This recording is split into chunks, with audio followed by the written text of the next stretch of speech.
Hello दोस्तों, स्वागत है आप सभी का हमारे यूट्यूब चैनल में। आज हम इस वीडियो में अप्रेंटिसशिप को लेकर के बात करने वाले हैं। ठीक है, कि रेलवे अप्रेंटिसशिप क्या होता है, आप अपने किस प्रकार से कर सकते हैं, सभी चीज़ बात करने वाले हैं। ठीक है, रेलवे से अप्रेंटिसशिप कैसे करें। मैंने बहुत से वीडियो में अपने देखा है कि कमेंट बहुत आए हैं कि रेलवे में अप्रेंटिसशिप कैसे करें।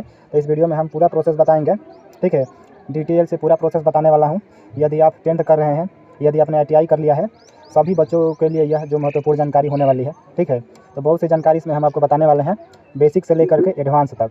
बहुत लोग पूछते हैं तो क्या डिप्लोमा वाले अप्रेंटिसशिप कर सकते हैं, क्या इसके लिए कोई एग्ज़ाम होता है, क्या इसके लिए कोई अप्रेंटिसशिप के लिए एग्ज़ाम होता है। ठीक है, क्या इसके लिए कोई रिटन एग्ज़ाम होता है। सब डाउट आपका इस वीडियो में हम क्लियर करने वाले हैं। इस वीडियो के आप शुरू से लेकर के अंत तक देख लीजिएगा, आपको किसी भी प्रकार का कोई भी डाउट नहीं करेगा। अब अप्रेंटिसशिप कैसे करें, ये जानने से पहले हम ये जान लेते हैं कि अप्रेंटिसशिप क्या होता है। ठीक है, और इसे कैसे किया जाता है, और आपको करना क्यों चाहिए, और यह ज़रूरी क्यों है, और इसका फ्यूचर में क्या क्या लाभ हो सकते हैं। ठीक है, तो मैं आपको बता दूं कि अप्रेंटिसशिप जो एक है वो एक ट्रेनिंग होता है। ठीक है, एक सीखने का आपका माध्यम होता है, जहां पर आपको ऑन जॉब ट्रेनिंग, यानी कि आपको जॉब में ही सिखाया जाता है, बताया जाता है। जो एक्चुअल जॉब करते हैं उनके साथ आपको काम दिया जाता है। ठीक है, आपको ट्रेन किया जाता है और आपको ऑन ड्यूटी उसी तरीके से सिखाया जाता है, जो कि आपको उनके बीच रह करके सीख सकें कि आपका एक्चुअली में काम कैसे होता है। और आपको वो सिखाते गवर्नमेंट को स्कीम की वजह से आपको, ठीक है, उसमें सेलेक्ट कर लिया जाता है। मिनिमम आपको हर जगह पर सैलरी जो है वो अलग अलग होता है, आप अपने उसमें नोटिफिकेशन के हिसाब से देख सकते हैं, ताकि आप सीखते सीखते जो कुछ भी पैसा है वो अपना खर्चा निकाल लिया, इसलिए दिया जाता है। आप देखिए अप्रेंटिसशिप करने का फ़ायदा क्या होते हैं। बहुत से गवर्नमेंट कंपनी है, जैसे कि आपका इसरो हो गया, ठीक है, DRDO हो गया, और जिसमें कि मैं कह रहा हूँ इंडियन रेलवे है। अगर आप इस कंपनी से रेलवे अप्रेंटिसशिप करते हैं तो आपको फ़ायदा मिलता है इंटरनल्स एग्ज़ाम में। वैसे समझिए कि अभी मैं रेलवे से अप्रेंटिसशिप कर रहा हूँ। ठीक है, मेरी अप्रेंटिसशिप जैसे कंप्लीट हो जाएगी, आप मुझे एक सर्टिफिकेट मिलेगा। तो अगर परमानेंट जॉब के लिए अगर ठीक है, अगर भविष्य में आती है वैकेंसी, तो उस वैकेंसी में हमारी, ठीक है, 20% उसमें रिजर्व कोटा मिलेगा। यानी आप तो समझिए कि 1 लाख अगर सीट निकलता है ग्रुप डी में, तो उसमें 20,000 सीट जो है वो अलाउड होता है अप्रेंटिसशिप वालों बच्चों के लिए। ठीक है, तो इस चीज़ में आपको अप्रेंटिसशिप वालों को, ठीक है, जो कट ऑफ होता है वो बहुत ही कम जाता है। और रेलवे ग्रुप डी में आपको मेडिकल फिटनेस, ठीक है, वो भी नहीं देना होगा अगर आप अप्रेंटिसशिप कर लेते हैं। तो LP के एग्ज़ाम का आपका जो है वो 5 साल का, ठीक है, छूट मिल जाएगा। और आपको उसमें क्या होता है, जो एज रिलैक्सेशन भी मिल जाता है। और अगर आप और भी जैसे कि इसरो हो गया या और भी हो गया, तो उसमें आपको करेंगे तो आप इंटरनल एग्ज़ाम में छूट मिलेगा। वैसे बहुत सारे इसका फ़ायदे होते हैं रेलवे अप्रेंटिसशिप का। अलग अलग जगह के आप अपना अलग अलग जगह के फ़ायदे हैं, आप अपना पर्टिकुलरली भी यूट्यूब पर सर्च करके देख सकते हैं। एंड अभी मैं आपको बता देता हूँ कि एज लिमिट आपका कितना होता है रेलवे से अप्रेंटिसशिप करने के लिए। एज लिमिट जो आपका है वो मिनिमम 80 ईयर्स कंप्लीट होना चाहिए, और आपका मैक्सिमम है जो है वो 24 ईयर रेलवे अप्रेंटिसशिप के लिए होना चाहिए। एंड उसमें आपको 3 साल का एज रिलैक्सेशन मिलता है यदि आपका OBC कास्ट है तो, और 5 साल का आपका छूट मिलेगा यदि आपका SC का सर्टिफिकेट मतलब वो है। और मैं आपको बता दें कि आपका जो अप्रेंटिसशिप का ड्यूरेशन होता है, वो रेलवे में जो होता है उसका ड्यूरेशन 1 ईयर से, ठीक है, आपका 1 ईयर में 240 डेज वर्किंग डेज करना होता है, जिसमें कि आपका छुट्टी वगैरह है, जो कि हॉलीडे वगैरह है, वो सब काउंटिंग नहीं होता है। जितने दिन आप उसमें काम करेंगे वही आपका अलाउ रहेगा। ठीक है, वही आपका प्रेजेंटी बनता है। आपको 240 डेज वहाँ पर करना ही होगा। और वो कर लेने के बाद अगर आप एक समय के अंदर ही अगर वो कंप्लीट कर लेते हैं तो आपको कोई काम करने की ज़रूरत नहीं है। ठीक है, डायरेक्टली आप अपना प्रैक्टिकल का एग्ज़ाम जो है वो दे करके प्राप्त कर सकते हैं। तो इस वीडियो में मैं सबसे आपको एक्सप्लेनेंस, ठीक है, बता देता हूँ कि आपका जो है वो क्वालिफिकेशन का है, क्या है आपका मिनिमम क्वालिफिकेशन, ठीक है, और क्या डिप्लोमा वाले अपने कर सकते हैं, ITI वाले कैसे कर सकते हैं, अप्रेंटिसशिप कर सकते हैं, सब कुछ इस वीडियो में आपको बताने वाले हैं। तो स्टार्ट करते हैं। ठीक है, सबसे पहले आपका जो है वो बेसिक आवश्यकता है, वो एक बच्चे को अप्रेंटिसशिप करने के लिए, ज्वाइनिंग करने के लिए, वो आपका 10th पास होना चाहिए। ठीक है, ठीक है, वो आपका कोई भी सेंट्रल बोर्ड या आप अपना मान्यता जहाँ से भी है वो आप अपना पास आउट होना चाहिए। यानी आपका 10th में जो है वो डिसेंट मार्क आपका होना चाहिए, क्योंकि 10th के मार्क जो है वो आपका एवरेज मार्क में, ठीक है, वो भी काउंट होता है। बहुत लोग पूछते हैं तो क्या 10th का मार्क उसमें ऐड होता है, तो हाँ, ऐड होता है। अगर आपके 10th में मार्क्स कम है तो आपको आगे दिक्कत आ सकती है। वीडियो में हम बोल रहे हैं क्योंकि इसमें जो है वो आपका ऐड होता है, ठीक है, नेट में बनने के लिए, जो कि आपका ITI और 10th का आपका, ठीक है, ऐड होता है। तो फर्स्ट रिक्वायरमेंट है आपका 10th, और सेकंड जो आपका नीड होता है वो आपको टेक्निकल कोई कोर्स किया रहना चाहिए। ठीक है, टेक्निकल मतलब आपका हो गया जैसे कि ITI हो गया, आपका डिप्लोमा हो गया, और उसका बाद आपका BTech हो गया। ये जो है ये आपका टेक्निकल कोर्सेस हैं। ठीक है, आपको इसका नॉलेज होना चाहिए। और ITI में बहुत से ट्रेड है, ठीक है, और बहुत से उसमें कम ट्रेड है जो कि टेक्निकल होती है, जैसे कि आपका इलेक्ट्रीशियन हो गया, जैसे कि मेरा ट्रेड है वो मान लीजिए कि फिटर है। ऐसे बहुत सारे ट्रेड हैं, आप ITI भी देख लीजिएगा। ठीक है, ITI का जैसे कि 2 ईयर हो गया, आपका 1 ईयर हो गया, डिप्लोमा हो गया, BTech होता है। तो ये आपको जो है वो टेक्निकल कोर्स कर लेना है, ताकि आप रेलवे अप्रेंटिसशिप के लिए एलिजिबल हो सके। ठीक है, अगर आप टेक्निकल कोर्स नहीं किए हैं तो स्टिल आपको 10th के बेसिस पर भी बहुत सारे देखेंगे तो आप अप्रेंटिसशिप निकलती हैं, ठीक है। और जैसे कि मैं आपको बता दूं उसके लिए कि आपको बहुत अच्छे मार्क्स होना ज़रूरी है, क्योंकि 10th वालों का जो है वो मतलब मेरिट ज़्यादा बनती है और उसको 10th वालों के लिए बहुत कम जगह निकलती हैं, ठीक है। आपको प्राथमिकता जो दी जाती है वो ITI और टेक्निकल वालों के लिए, तो उसके लिए मैं आपको लिए बता देता हूँ कि आप ITI कर लीजिएगा तो उसके लिए, ठीक है। तो अभी आपने समझ लिया कि आप 10th कर रहे हैं, उसके बाद आप ITI करेंगे, ठीक है। तो मैं अपना बता देता हूँ कि मैंने 10th किया था और उसके बाद मैंने ITI किया, ठीक है। और ITI में जो हमारा फीचर से किया हुआ है और उसमें हमारा 93% था, यानी 2 साल मैंने अपने ही यहाँ पर से ITI कंप्लीट किया, अपने गांव से ही पढ़े फीटर टेट से, ठीक है। उसमें जो 2 साल का परसेंटेज हमारा बना था वो आपको बता दिया कि 93% बना था, ठीक है। तो उसमें ये सब जानकारी हो गई और उसका जो है एवरेज था वो दोनों को मिला करके आपका ITI और जो है वो 10th हो गया, उन दोनों को मिला करके आपका क्या होता है, मेरिट बनती है, ठीक है। काउंट होता है उसमें, मेरिट वाले में काउंट है। तो ये जो है आपको बेसिक रिक्वायरमेंट है रेलवे से अप्रेंटिसशिप करने के लिए, तो कि समझ लिए, ठीक है। तो समझिए कि अगर आपने 10th कर लिया और उसके बाद ITI या BTEC या कोई भी ये कर लिया टेक्निकल कोर्स, तो उसके बाद आप अपना कर सकते हैं। यदि मैं अपना सजेशन दूँ तो सबसे ज़्यादा आपका अप्रेंटिसशिप के लिए पोस्ट है वो आपका ITI के लिए निकाला जाता है, ठीक है।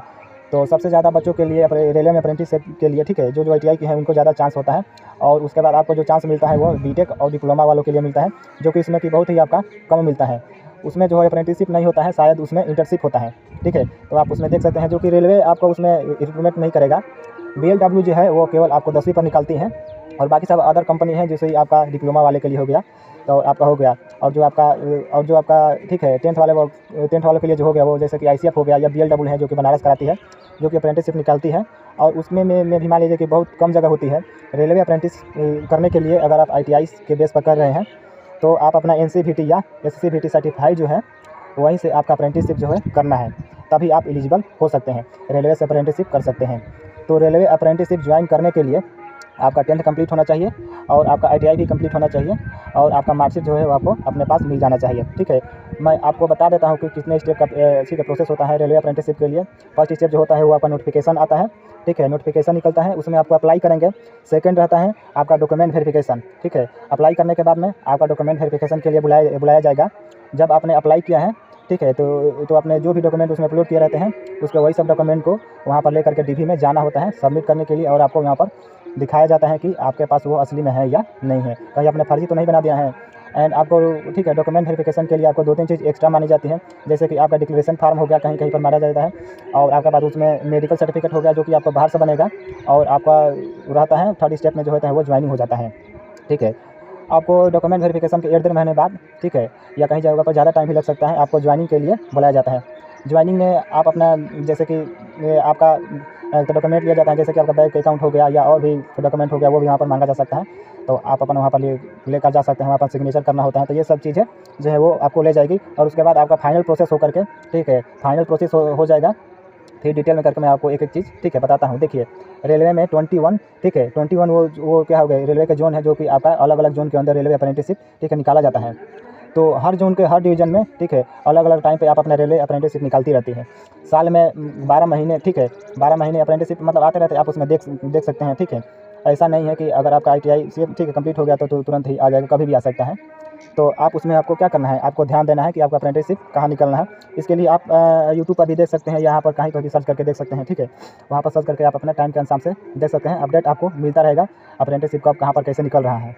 तो वहाँ पर आपको चेक करके, ठीक है, जैसे ही अप्रेंटिसशिप निकलता है आपको वहाँ पर क्या करना है, अप्लाई कर देना है। अप्लाई करने के लिए आपके पास कुछ डॉक्यूमेंट लगता है, जैसे कि आपका हो गया 10th का मार्कशीट हो गया, ठीक है, ITI की मार्कशीट हो गया, ITI का सर्टिफिकेट हो गया, आपका आधार कार्ड हो गया, पैन कार्ड हो गया। पैन कार्ड इसलिए आपका लगता है, ठीक है, क्योंकि उसमें 18+ के लिए लगता है, ठीक है। या अगर जिसका भी नहीं होगा वो अपना बनवा लीजिएगा पैन कार्ड। और उसके बाद आपका मेडिकल सर्टिफिकेट हो गया, ठीक है। मेडिकल सर्टिफिकेट आपको बता दूँ कि कैसे बनता है। मेडिकल सर्टिफिकेट आपका बनाने के लिए, ठीक है, हर एक जोन में नोटिफिकेशन में ही आप उसमें देखेंगे तो, या कॉल लेटर के साथ आपको क्या होता है उसमें मेडिकल सर्टिफिकेट का आपका प्रोफार्मा क्या होता है दिया रहता है उसके फॉर्मेट में, ठीक है। हमारे यहाँ का जो है अभी हम जहाँ से कर रहे हैं वो गोरखपुर का, मतलब हर एक का अलग अलग रहता है। उसमें आपका फोटो रहेगा, लगाना रहता है, उसमें आँखें वगैरह चेक होती है, उसमें हाइट होता है, वेट होता है। मेडिकल रिक्वायरमेंट आपको क्या होती हैं, मैं आपको बता दूँ कि मेडिकल आपको उतना कोई नहीं है। मिनिमम आपका मान लीजिए कि कुछ चेक होता है, ठीक है, जिसमें कि आप उसमें अपना देख सकते हैं, ठीक है। अगर आप अपना चश्मा लगा है तो क्या आप बहुत लोग पूछें कि कर सकते हैं, तो हाँ आप कर सकते हैं, कुछ प्रॉब्लम नहीं होगी, ठीक है। तो आप अपना उसमें कर सकते हैं, कोई आपको दिक्कत नहीं होगी। कोई कुछ भी प्रकार का दिक्कत नहीं होगा, आप अपना कर सकते हैं। तो अगर बहुत लोग पूछते हैं तो क्या अगर आपका मान लीजिए कि कोई टैटू लगवा लेते हैं तो क्या वो कर सकते हैं? तो देखिए, तो आप वहाँ से कर सकते हैं, उसके लिए ऐसा कुछ नहीं है कि आप वहाँ पर नहीं कर सकते या टैटू नहीं होना चाहिए। तो ये आपको हमने मेडिकल सर्टिफिकेट के लिए बता दिया, जो कि आप अपना नज़दीकी, ठीक है, जो भी हॉस्पिटल है जो कि मान्यता प्राप्त है वहाँ से आप अपना बनवाएंगे। कोई भी अगर आप अपना गवर्नमेंट हॉस्पिटल के पास जाएंगे तो आप वहाँ से जो कि डॉक्टर का सिग्नेचर वो मान्य होना चाहिए, और आप वहाँ से अपना बनवा सकते हैं। वो लोग कुछ पैसे लेंगे और वो आपको बना करके दे देंगे, ठीक है। जो कि आपका डॉक्टर का पोस्ट रहता है वो मिनिमम असिस्टेंट सर्विस कुछ करके ऐसा रहता है, आप वहाँ पर देख लीजिएगा, जिनका कि मान्यता प्राप्त हो तो आप उनसे बनवा करके दे लीजिए। तो कहीं कहीं पर मान लीजिए कि चेकिंग होता है और कहीं कहीं पर आपका चेकिंग नहीं भी होता है, ठीक है। तो आप उसमें आप अपना देख सकते हैं, तो वो जल्दी से बन जाएगा, बना के आप अपना दे देंगे, तो उसका कोई टेंशन नहीं लेना है, ठीक है। इंटरनली आपका उसमें कोई मेडिकल चेकअप नहीं होता है, जो आप अपना उसमें होता है हल्का फुल्का वही होता है, उसके बाद उसमें नहीं होता है। जो कि आपका मेडिकल बनेगा उसी टाइम होगा, उसके बाद आपका चेकिंग नहीं होता, कुछ नहीं होगा, ठीक है। मेडिकल सर्टिफिकेट आप अपना वहाँ पर दे दिए तो आपका बात खत्म हो गया। अभी बहुत जगह आपका डिक्लेरेशन फार्म भी मांगा जाता है, उसमें ज़्यादा कुछ नहीं होता है, बस उसमें बस आपका दिया रहता है कि आपका सहमत होता है कि उसमें जितने भी उसके रेलवे के रूल है, ठीक है, कि आप उसको मान्य कर रहे हैं कि नहीं, ठीक है। उसमें वो आपका डिक्लेरेशन फार्म होता है, तो वही आपको भरना होता है। उसमें आपका सिग्नेचर फार्म रहेगा, परसेंटेज रहेगा, मार्क्स वगैरह भरता है, ईमेल आईडी रहता है, मोबाइल नंबर, तो यही सब रहता है। बहुत जगह पर आपको हाँ कास्ट सर्टिफिकेट लगता है, तो आपका कास्ट सर्टिफिकेट, ठीक है, बनवा लीजिएगा, जो कि आपको सेंट्रल वाला लगेगा, ठीक है। तो आप अपना अलग अलग उसमें देख सकते हैं, जिसका जो लगेगा वो आपका बनवा लेगा। और बेसिक आपका जो है वो मेडिकल बाहर से बनाना पड़ेगा, जो कि आप अपने मेडिकल से बनवा लेंगे, ठीक है। उसके लिए भी उतना इशू नहीं आता है। डिक्लेरेशन फार्म जो हो गया वो आप अपना खुद से भर सकते हैं, फोटो डॉक्यूमेंट वगैरह सब आपको वहाँ पर क्या करना है, देना है। आप समझ लीजिए कि आपको अप्लाई करना कैसे करना है, ऑनलाइन एप्लीकेशन, ठीक है। अप्लाई करने के लिए आप अपने बहुत यूट्यूब चैनल के माध्यम के द्वारा देख सकते हैं। आप उसमें जा करके डॉक्यूमेंट अपलोड करना होता है, या आप अपने साइबर कैफे के पास में भी जा करके नज़दीकी वहाँ से आपने करवा लिया है, आपने जिस ट्रेड से अपना ITI किया है या डिप्लोमा किया है उसी ट्रेड से आप अपना अप्लाई कर सकते हैं, ठीक है। अदर ट्रेड से अप्लाई नहीं करेंगे। यदि आप ऐसा करेंगे तो आपको वहीं पर क्या हो जाएगा, रिजेक्ट हो जाएगा। अगर आप फिटर से हैं और अगर अलग से कर देंगे तो आपको क्या हो जाएगा, वहीं पर आपको निकाल दिया जाएगा। आप जिस ट्रेड से हैं उसी के लिए आपको करना होगा। डिप्लोमा वालों के लिए भी बता दें कि आपका भी सेम प्रोसेस होता है, जो भी है वही प्रोसेस आपको करना होता है। डिप्लोमा वालों के लिए बहुत ही कम जगह निकला होता है, मैंने जहाँ तक रिसर्च किया, ठीक है, जो कि आपका BLW बनारस होता है वही आपको कराती है, ठीक है। डिप्लोमा वालों के लिए ज़्यादा निकलता है और आपको 10th को भी वहीं पर मिलता है, और आप अप्लाई कर लीजिए अगर आपको करना है तो, ठीक है। अगर तो मैं अपने हिसाब से बताता हूँ, तो अभी तक कोई भी, ठीक है, ITI या डिप्लोमा नहीं किया है तो आप अपना रेफरेंस देना है, किसको, ITI को रेफरेंस देना है।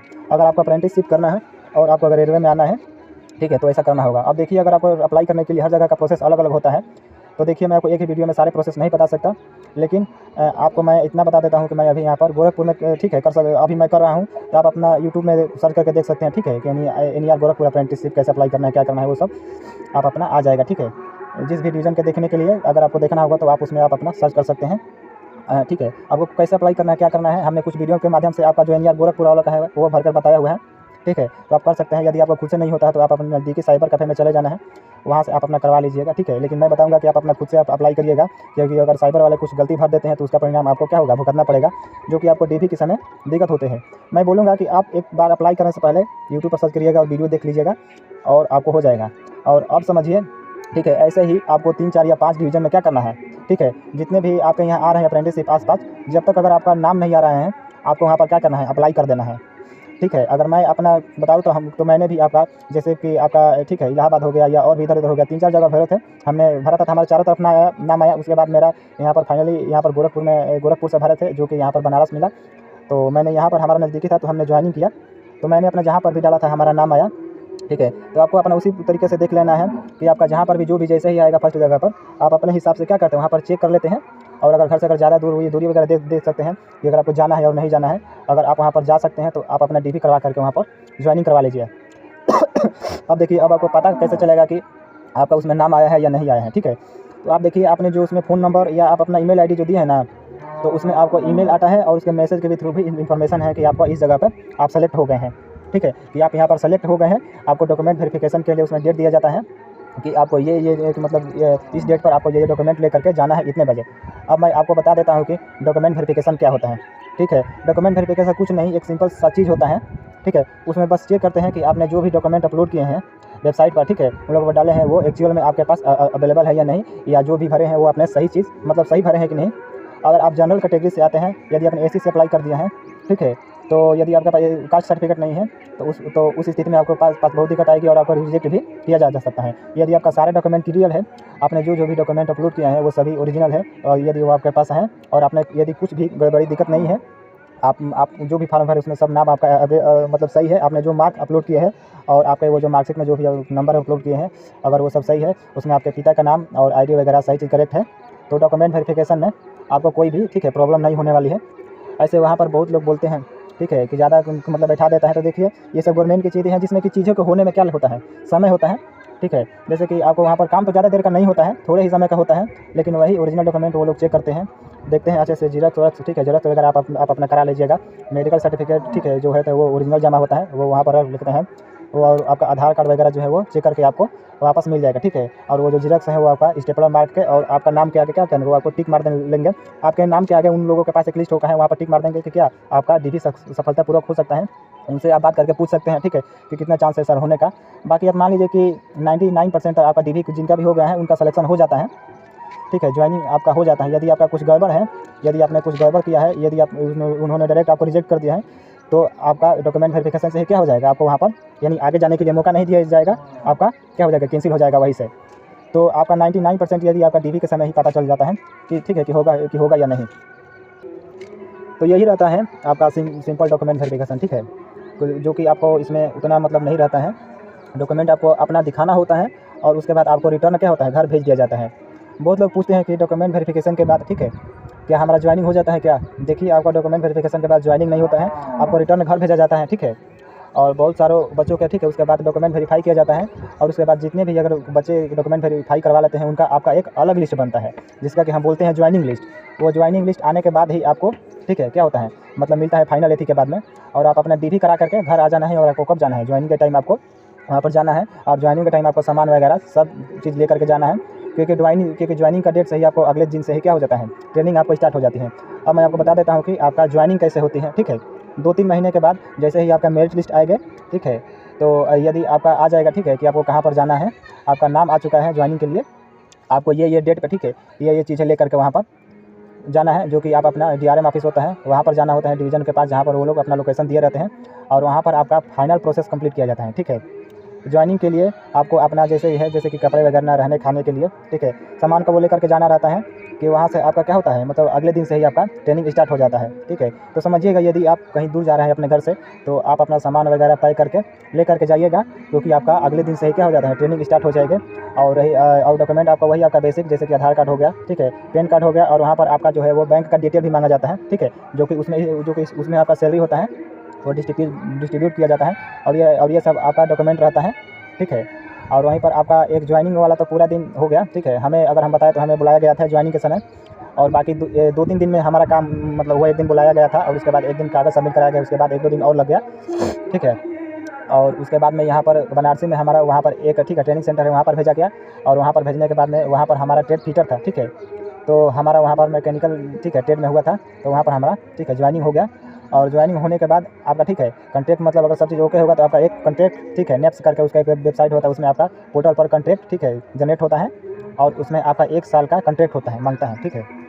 और एक पॉइंट मैं आपको यहाँ पर एक बता दूँ ठीक है, बहुत जगह पर समझिए अगर आपका ठीक है 85 या 86% है और मेरिट जो है वो ठीक है वहाँ पर जाती है, लेकिन वहाँ पर आपका भी नाम क्या होता है, नहीं होता है। बहुत जगह पर अप्रेंटिसशिप वाले जो होते हैं वो बहुत गड़बड़ करते हैं ठीक है, डीआरएम वगैरह वाले यहाँ या ऑफिसर जो है तो वो सही पर सिलेक्शन नहीं करते हैं। यदि आपका परसेंटेज अच्छा रहता है फिर भी आप अपना उसमें आपका नहीं रहता है, इसलिए मैं आपको बता दूं कि आपको जहाँ पर भी जो भी मतलब आ रहा है वहाँ पर आप अपना भर दीजिएगा, और जहाँ पर भी आएगा वहाँ पर पहले अगर तो आप वहाँ पर करा लीजिएगा। अगर आप जहाँ पर करेंगे उसके अलावा अलग जगह पर भी आप अपना फॉर्म भर दीजिएगा। बाई चांस अगर आप 3-4 जगहों पर करवा लेंगे ठीक है, तो यहाँ पर नहीं होगा तो वहाँ पर होगा ना, तो इसीलिए आप अपना दूसरे पर अप्लाई करके रखा होगा तो आप अपना वहाँ से कर सकते हैं। तो ये भी टिप्स जो है वो आपको याद रखना है ठीक है। जो मैंने भी है वो हमने भी स्टार्टिंग में गलती किया था ठीक है, 1-2 जगह पर अप्लाई किया था, लेकिन ऐसे है कि हमारा नाम आ गया। आप ये गलती मत करना, आपका जितने भी अप्रेंटिसशिप आ रहा है ठीक है, हर एक जगह पर आपको अप्लाई करना है। अप्रेंटिसशिप कंप्लीट होने के बाद आपका एक प्रैक्टिकल एग्जाम होता है ठीक है, जहाँ पर सिर्फ आपने मतलब नज़दीकी से अप्रेंटिसशिप कंप्लीट किया है वहाँ पर आपका बेसिक ही एग्जाम होता है। जो काम किया है आपने या जो भी आपने सीखा है उसको दिखाना होता है, बताना होता है, उसके बेसिस पर आपको नंबर मिलता है।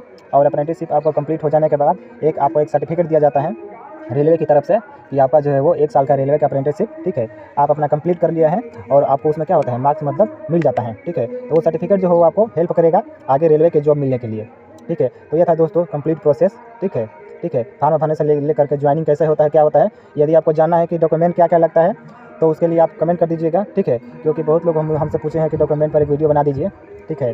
तो मैं आपको बता दूंगा कि डॉक्यूमेंट में क्या क्या लगेगा, कास्ट सर्टिफिकेट वगैरह कैसे बनाना है, क्या बनाना है, हल्का फुल्का तो बता ही दिया, ठीक है। ठीक है, यदि आपको जानना है कि मेरा एक्सपीरियंस क्या था, क्योंकि हमारा भी 1 मंथ से लगभग, ठीक है, मतलब आधी कंप्लीट हो गया है। एक वीडियो बनाया था लेकिन उसमें आवाज़ क्लियर नहीं आ रही थी, ठीक है। आप लोगों के कुछ का प्रश्न का उत्तर दिए थे और बाकी आगे हम वीडियो के माध्यम से बताएंगे, ठीक है। तो आपको सभी प्रकार की डाउट क्लियर हो जाएगी, ठीक है। दोस्तों मिलते हैं किसी और वीडियो में। उम्मीद है कि आपको ये वीडियो समझ में आई होगी, ठीक है। यदि आप में से किसी का भी कोई भी प्रकार का सवाल हो तो हमसे पूछ सकते हैं। बाय बाय दोस्तों।